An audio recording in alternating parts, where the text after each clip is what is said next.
लवणांकुश द्वारा युद्ध 100 दूसरा पर्व कथा। अथानंतर परम ऐश्वर्य को प्राप्त हुए वे दोनों पुरुषोत्तम बड़े बड़े राजाओं को आज्ञा प्रदान करते हुए स्थित थे। उसी समय कृतांतवक्त्र सेनापति से सीता के छोड़ने का स्थान पूछकर उसकी खोज करने वाले दुखी नारद भ्रमण करते हुए वहां पहुंचे। सो दोनों ही वीर उनकी दृष्टि में पड़े। गृहस्थ मुनि अर्थात क्षुल्लक का वेश धारण करने वाले उन नारद जी का दोनों ही कुमारों ने आसनादि देकर सम्मान किया। तदनंतर सुख से बैठे परम संतोष को धारण करते एवं स्नेहपूर्ण दृष्टि से देखते हुए नारद ने उन कुमारों से कहा कि राजा राम लक्ष्मण की जैसी विभूति है सर्वथा वैसी ही विभूति शीघ्र ही आप दोनों की भी हो। इसके उत्तर में उन्होंने कहा कि हे भगवन, वे राम लक्ष्मण कौन हैं? कैसे उनके गुण और समाचार हैं तथा किस कुल में उत्पन्न हुए हैं? तदनंतर क्षण भर के लिए निश्चल शरीर बैठकर मुख को आश्चर्य से चकित करते एवं करपल्लव को हिलाते हुए नारद बोले कि मनुष्य भुजाओं से मेरु को उठा सकता है और समुद्र को तैर सकता है, परंतु इन दोनों के गुण कहने के लिए कोई समर्थ नहीं है। यह सबका सब संसार अनंतकाल तक और अनंत जहवाओं के द्वारा भी उनके गुण कहने के लिए समर्थ नहीं है। आपने उनके गुणों का प्रश्न किया, सो इनके उत्तर स्वरूप प्रतिकार से आकुल हुआ हमारा हृदय कांपने लगा है। आप कौतुक के साथ देखिए, फिर भी आप लोगों के कहने से स्थूल रूप में उनके कुछ पुण्यवर्धक गुण कहता हूँ, सो सुनो। इक्ष्वाकुवंश रूपी आकाश के पूर्ण चंद्रमा तथा दुराचार रूपी ईंधन के लिए अग्निस्वरूप एक दशरथ नाम के राजा थे, जो महातेजस्वरूप थे। उत्तर कोसल देश पर शासन करते थे तथा सूर्य के समान समस्त संसार में प्रकाश करते थे। जिस पुरुष रूपी पर्वतराज से निकली और समुद्र में गिरी हुई कीर्ति रूपी उज्ज्वल नदियां समस्त संसार को आनंदित करती हैं। राज्य का महाभार उठाने में जिनकी चेष्टाएं समर्थ हैं तथा जो गुणों से संपन्न हैं, ऐसे उनके सुनय के समान 4 पुत्र हैं। उन सब पुत्रों में राम प्रथम पुत्र हैं, जो सब ओर से सुंदर हैं तथा सर्व शास्त्रों के ज्ञाता होने पर भी जो समस्त संसार में विभ्रम अर्थात शास्त्र से रहित पक्ष में प्रसिद्ध हैं। अपने छोटे भाई लक्ष्मण और स्त्री सीता के साथ, जो कि राजा जनक की पुत्री थी तथा अत्यंत भक्त थी, पिता के सत्य की रक्षा कराते हुए अयोध्या को सूनी कर छद्मस्त वेश में पृथ्वी पर भ्रमण करने लगे तथा भ्रमण करते हुए दंडकवन में प्रविष्ट हुए। वहां महाविद्याधरों के लिए भी अत्यंत दुर्गम स्थान में वे रहते थे और वहीं चंद्रनखा संबंधी स्त्री का वृत्तांत हुआ, अर्थात चंद्रनखा ने अपना त्रिया चरित्र दिखाया। उधर राम छोटे भाई की वार्ता जानने के लिए युद्ध में गए, उधर कपटवृत्ति रावण ने सीता का हरण कर लिया। तदनंतर महेंद्र, किष्किंध, श्रीशैल और मलय के अधिपति तथा विराधित आदि प्रधान वानरवंशी राजा, जो कि महासाधन से संपन्न और विद्यारूप महापराक्रम के धारक थे, राम के गुणों के अनुराग से अथवा अपने पुण्योदय से इनके समीप आए और युद्ध में रावण को जीतकर सीता को वापस ले आए। विद्याधरों ने अयोध्या को स्वर्गपुरी के समान कर दिया। परम ऐश्वर्य से सेवित पुरुषों में उत्तम श्रीराम लक्ष्मण वहां नागेंद्रों के समान एक दूसरे के सम्मुख आनंद से समय बिताते थे। अथवा अभी तक आप दोनों को उन राम का ज्ञान क्यों नहीं हुआ जिनका कि वह लक्ष्मण अनुज हैं, जिनके पास कभी व्यर्थ नहीं जाने वाला सुदर्शन चक्र विराजमान है। इसके सिवाय जिसके पास ऐसे और भी रत्न हैं, जिनकी एकाग्रचित्त होकर प्रत्येक की हजार हजार देव रक्षा करते हैं, तथा जो उसके राजाधिराजत्व के कारण हैं, जिन्होंने प्रजा के हित की इच्छा से सीता का परित्याग कर दिया। इस संसार में ऐसा कौन है जो राम को नहीं जानता हो? अथवा इस लोक की बात जाने दो, इसके गुणों से स्वर्ग में भी देवों के समूह शब्दायमान तथा तत्पर चित्त हो रहे हैं।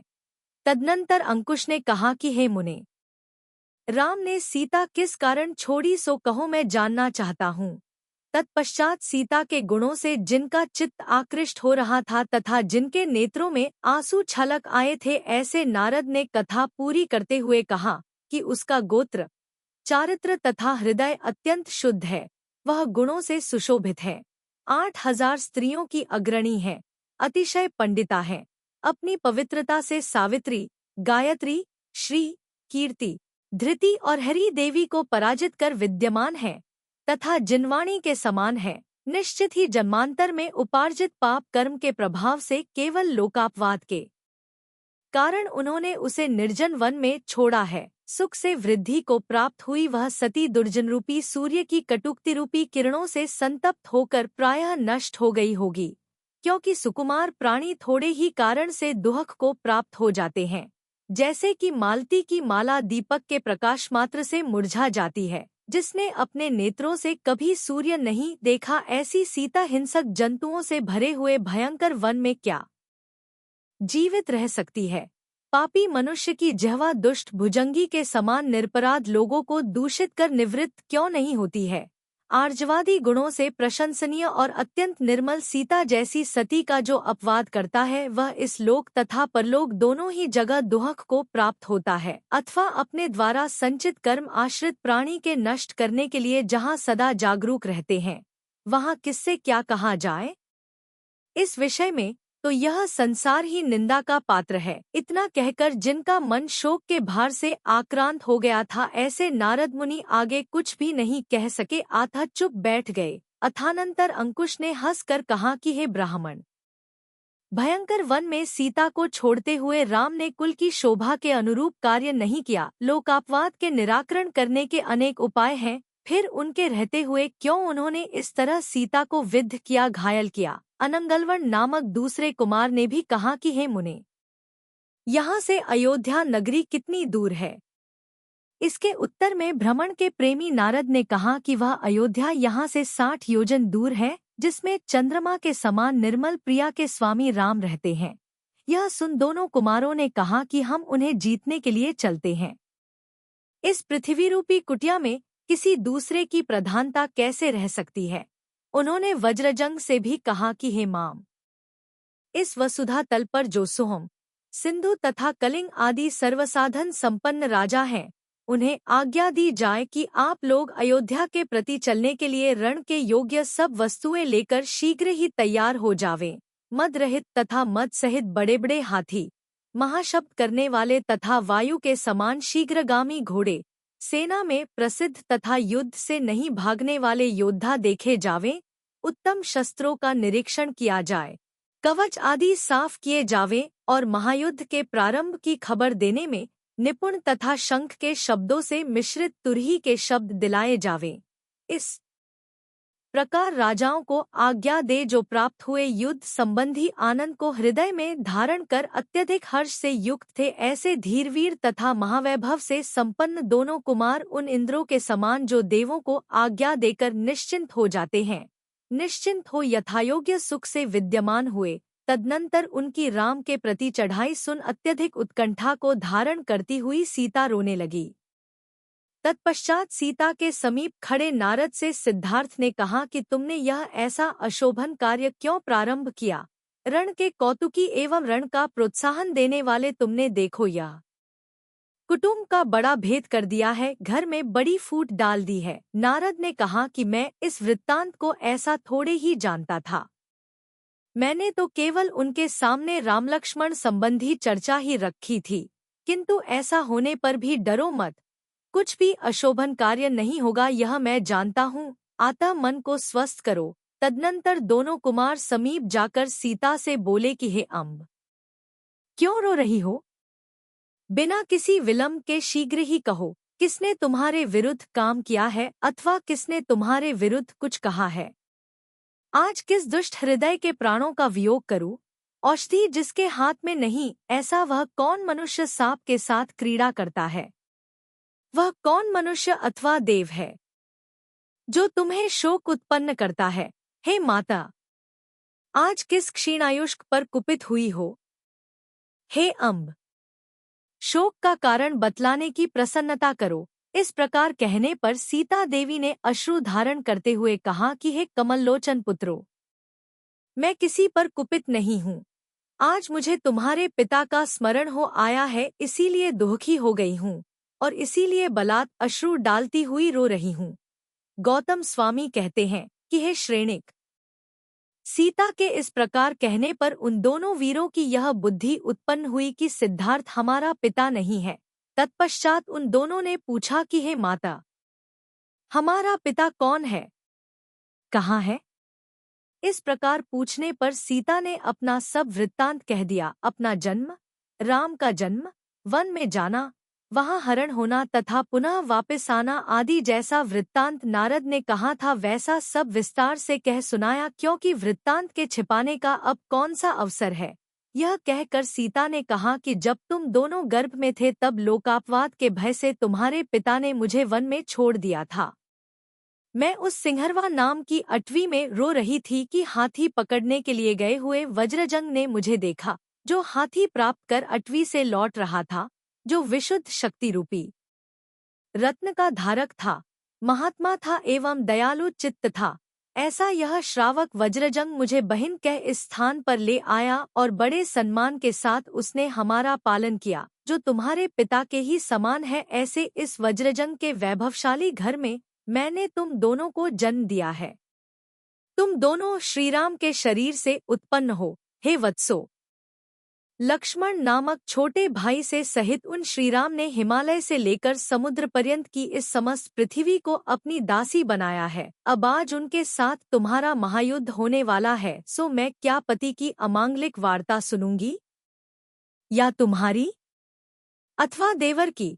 इसी ध्यान के कारण खिन्न चित्त होने से मैं रो रही हूँ।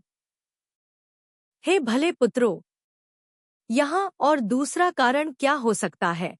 75 यह सुनकर लवणांकुश परम हर्ष को प्राप्त हो आश्चर्य करने लगे और उनके मुख कमल खिल उठे। उन्होंने कहा कि अहो, वह सुधनवा, लोकश्रेष्ठ, श्रीमान, विशाल एवं उज्ज्वल कीर्ति के धारक तथा अनेक महान आश्चर्य के करने वाले श्रीराम हमारे पिता हैं। हे माता, मैं वन में छोड़ी गई हूँ, इस बात का विषाद मत करो।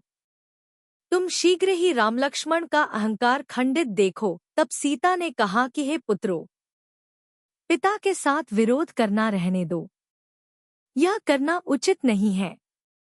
तुम लोग शांतचित्तता को प्राप्त करो। हे वत्सो, बड़ी विनय के साथ जाओ और नमस्कार कर पिता के दर्शन करो, यही मार्ग न्याय संगत है। यह सुन लवणांकुश ने कहा कि वे हमारे शत्रु के स्थान को प्राप्त हैं, आते हैं माता। हम लोग जाकर यह दीन वचन उनसे किस प्रकार कहें कि हम तुम्हारे लड़के हैं। संग्राम के अग्रभाग में यदि हम लोगों को मरण प्राप्त होता है तो अच्छा है, परंतु वीर मनुष्यों के द्वारा निंदित ऐसा विचार रखना अच्छा नहीं है। अथानंतर जिसका चित्त चिंता से दुखी हो रहा था, ऐसी सीता चुप हो रही और लवणांकुश ने स्नान आदि कार्य संपन्न किए। तत्पश्चात जिन्होंने मंगलमय मुनिसंग की सेवा की थी, सिद्ध भगवान को नमस्कार किया था तथा माता को सांत्वना देकर प्रणाम किया था, ऐसे मंगलमय वेश को धारण करने वाले दोनों कुमार 2 हाथियों पर उस प्रकार आरूढ़ हुए जिस प्रकार की चंद्रमा और सूर्य पर्वत के शिखर पर आरूढ़ होते हैं। तदनंतर दोनों ने अयोध्या की ओर उस तरह प्रयाण किया जिस तरह की रामलक्ष्मण ने लंका की ओर किया था। तत्पश्चात तैयारी के शब्द से उन दोनों का निर्गमन जानकर हजारों योद्धा शीघ्र ही पौंडरीकपुर से बाहर निकल पड़े। परस्पर की प्रतिस्पर्धा से जिनका चित्त बढ़ रहा था, ऐसे अपनी अपनी सेनाएं दिखलाने वाले राजाओं में बड़ी धकमधका हो रही थी। तदनंतर जो 1 योजन तक फैली हुई बड़ी भारी सेना से सहित थे, जो नाना प्रकार के धान्य से सुशोभित पृथ्वी का अच्छी तरह पालन करते थे, जिनका उत्कृष्ट प्रताप आगे आगे चल रहा था और जो उन देशों में स्थापित राजाओं के द्वारा पूजा प्राप्त कर रहे थे, ऐसे दोनों भाई प्रजा की रक्षा करते हुए चले जा रहे थे। बड़े बड़े कुल्हाड़े और कुदाले धारण करने वाले 10,000 पुरुष उनके आगे आगे चलते थे। वे वृक्षों आदि को काटते हुए ऊंची नीची भूमि को सब ओर से दर्पण के समान करते जाते थे। सबसे पहले खजाने के भार को धारण करने वाले भैंसे, ऊंट तथा बड़े बड़े बैल जा रहे थे। फिर कोमल शब्द करते हुए गाड़ियों के सेवक चल रहे थे।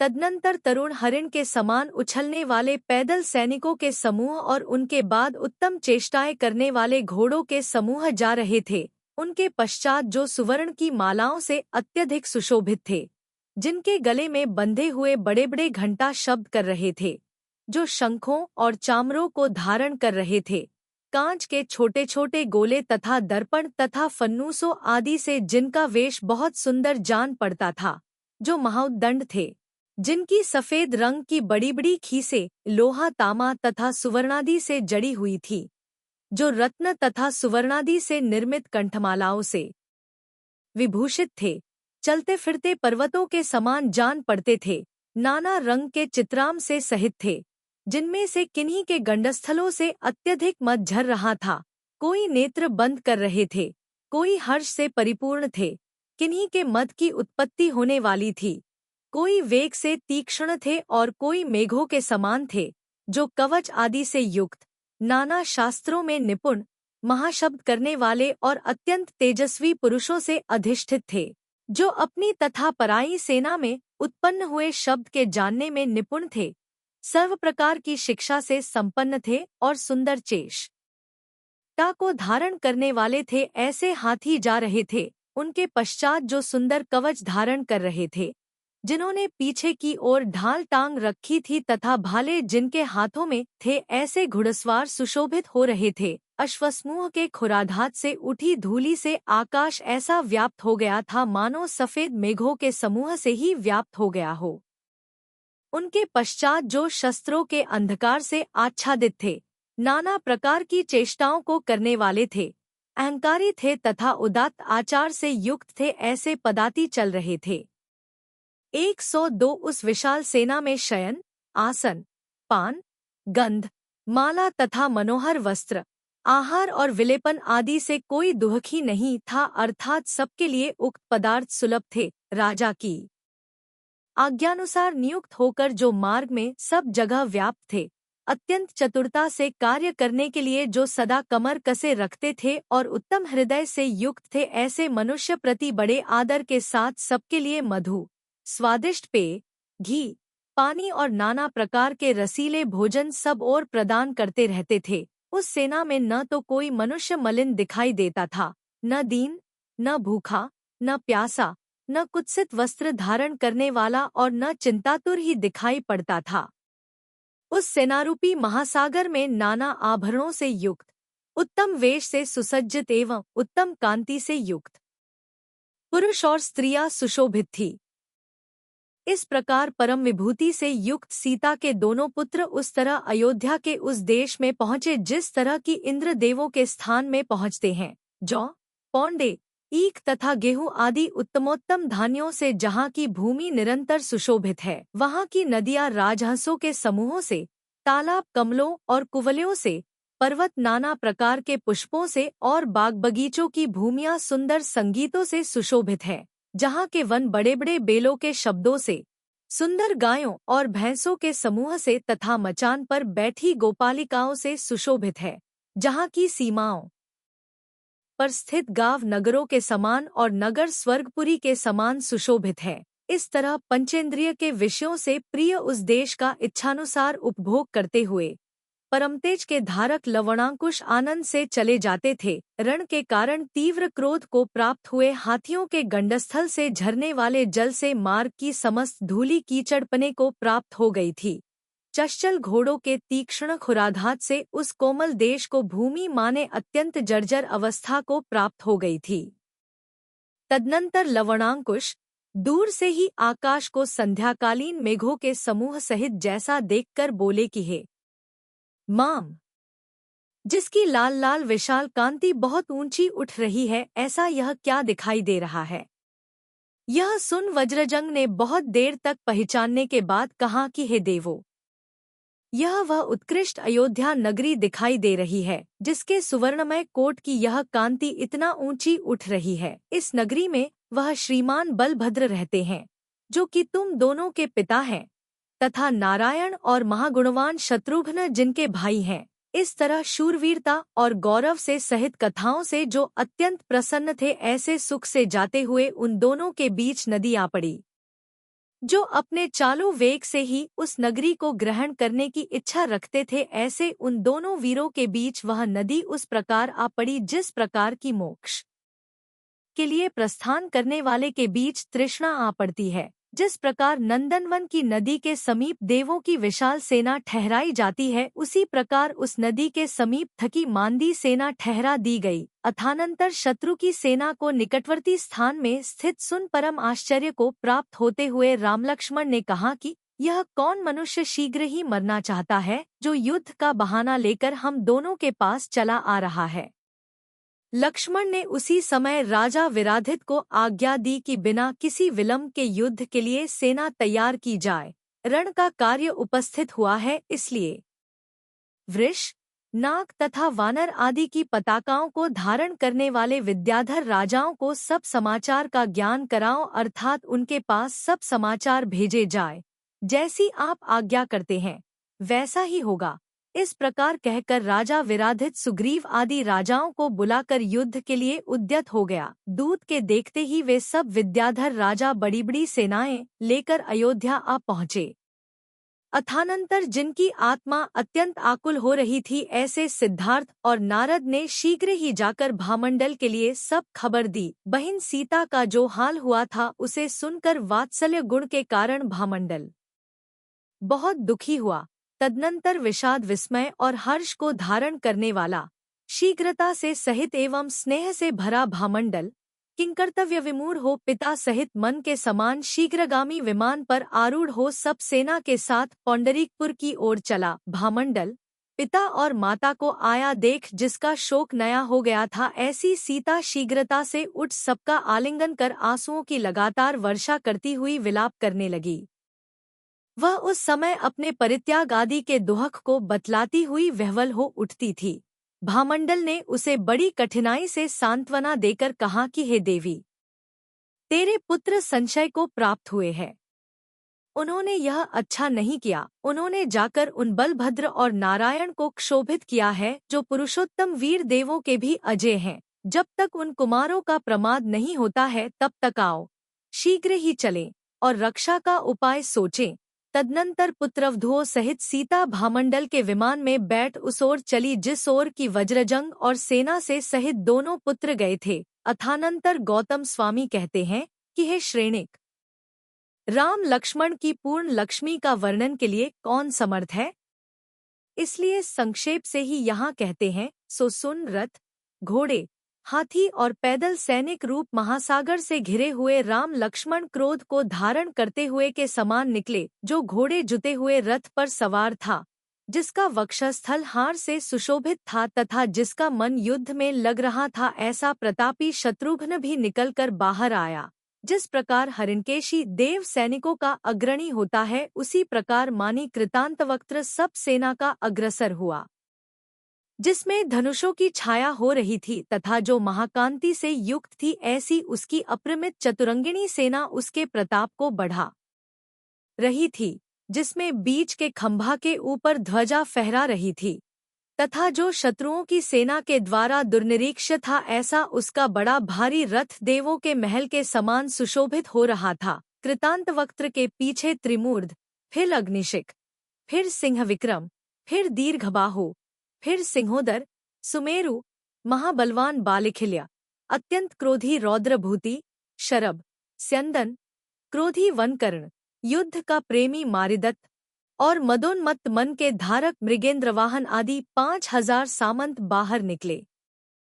ये सभी सामंत नाना शस्त्र रूपी अंधकार को धारण करने वाले थे तथा चारणों के समूह उनके करोड़ों गुणों का उद्गान कर रहे थे। इसी प्रकार जो कुटिक्त सेनाओं से सहित थी, जिन्होंने विश्वासप्रद शस्त्र के ऊपर क्षण भर के लिए अपनी दृष्टि डाली था, युद्ध संबंधी हर्ष से जिनका उत्साह बढ़ रहा था, जो स्वामी की भक्ति में तत्पर थी, महाबलवान थी, शीघ्रता से सहित थी और जिन्होंने पृथ्वी को कंपित कर दिया था, ऐसी कुमारों की अनेक श्रेणियां भी बाहर निकली। नाना प्रकार के वादित्रों से जिन्होंने दिशाओं को बहिरा कर दिया था, जो कवच और टोप से सहित थे, जिनके चित्त क्रोध से व्याप्त थे तथा जिनके सेवक पूर्व दृष्ट, परम पराक्रमी और प्रसन्नता प्राप्त करने में तत्पर थे, ऐसे कितने ही लोग पर्वतों के समान ऊंचे रथों से, कितने ही मेघों के समान हाथियों से, कितने ही महासागर की तरंगों के समान घोड़ों से,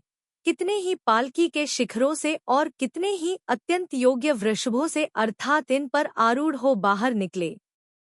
तदनंतर परकीय सेना का शब्द सुनकर संभ्रम से सहित वज्रजंग ने अपनी सेना को आदेश दिया कि तैयार हो। तदनंतर परसेना का शब्द सुनकर कवच आदि से आवृत सब सैनिक तैयार हो वज्रजंग के पास स्वयं आ गए। प्रलय काल की अग्नि के समान प्रचंड अंग, बंग, नेपाल, वरवर, पौंड, मागध, सौस्न, पारशैल, सिंहक, कालिंगक तथा रत्नांग आदि महाबलवान एवं उत्तम तेज से युक्त 11,000 राजा युद्ध के लिए तैयार हुए। इस प्रकार जिसने शत्रु सेना की ओर मुख किया था तथा जिसमें शस्त्र चल रहे थे, ऐसी वह चंचल उत्कृष्ट सेना उत्तम संघट को प्राप्त हुई, अर्थात दोनों सेनाओं में तीव्र मुठभेड़ हुई।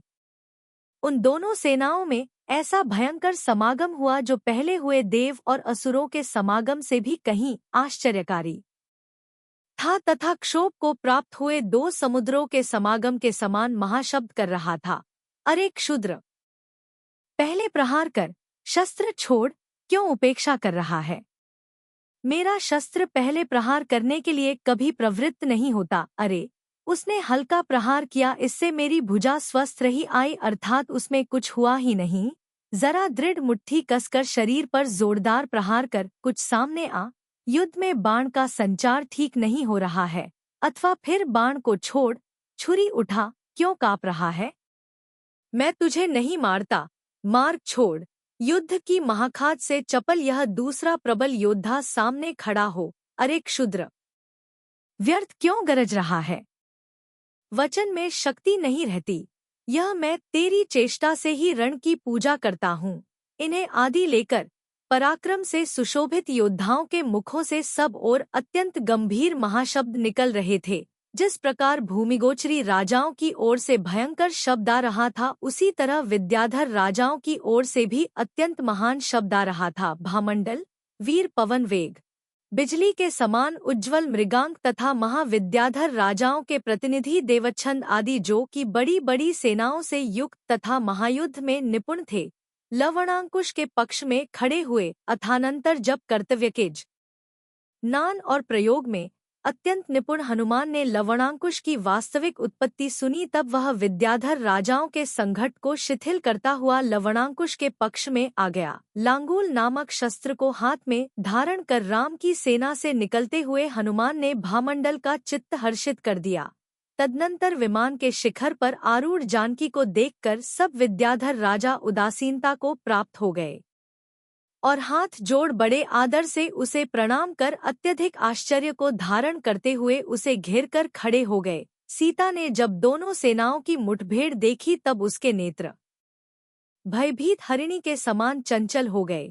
उसके शरीर में रोमांच निकल आए और कपक भी छूटने लगी। अथानंतर चंचल ध्वजाओं से युक्त उस विशाल सेना को क्षोभित करते हुए लवणांकुश जिस ओर राम लक्ष्मण थे उसी ओर बढ़े। इस तरह प्रतिपक्ष भाव को प्राप्त हुए दोनों कुमार सिंह और गरुड़ की ध्वजा धारण करने वाले राम लक्ष्मण के सामने आ डटे। आते ही के साथ अनंगलवन ने शस्त्र चलाकर रामदेव की ध्वजा काट डाली और धनुष छेद दिया। हंसकर राम जब तक दूसरा धनुष लेने के लिए उद्यत हुए, तब तक वीर लवण ने वेग से उन्हें रथ रहित कर दिया। अथानंतर प्रबल पराक्रमी राम भौह तानते हुए दूसरे रथ पर सवार हो क्रोधवश अनंगलवन की ओर चले। ग्रीष्म काल के सूर्य के समान दुनिरीक्षण नेत्रों से युक्त एवं धनुष उठाए हुए राम अनंगलवन के समीप उस प्रकार पहुँचे जिस प्रकार की असुर कुमारों के इंद्र चमरेंद्र के पास इंद्र पहुँचता है। इधर सीता सुत अनंगलवन भी बाण सहित धनुष उठाकर रण की भेंट देने के लिए राम के समीप गए।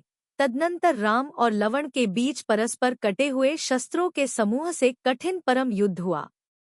इधर जिस प्रकार राम और लवण का महायुद्ध हो रहा था, उधर उसी प्रकार लक्ष्मण और अंकुश का भी महायुद्ध हो रहा था। इसी प्रकार स्वामी के राग को प्राप्त तथा अपने अपने वीरों की शोभा चाहने वाले सामंतों में भी द्वंद्व युद्ध हो रहा था। कहीं परचक्र से रुका और तरंगों के समान चंचल ऊंचे घोड़ों का समूह रणांगण को सघन कर रहा था, वहां की भीड़ बढ़ा रहा था। कवच टूट गया था। ऐसे सामने खड़े शत्रु को देख रण की खाज से युक्त योद्धा दूसरी ओर मुख कर रहा था। कितने ही योद्धा स्वामी को छोड़ शत्रु की सेना में घुस पड़े और अपने स्वामी का नाम लेकर जो भी दिखे उसे मारने लगे। तीव्र अहंकार से भरे कितने ही महायोद्धा मनुष्यों की उपेक्षा कर मदस्रावी हाथियों की शत्रुता को प्राप्त हुए। कोई एक उत्तम योद्धा मदोन्मत्त हाथी की दंतरूपी शैया का आश्रय ले रण निद्रा के उत्तम सुख को प्राप्त हुआ, अर्थात हाथी के दांतों से घायल होकर कोई योद्धा मरण को प्राप्त हुआ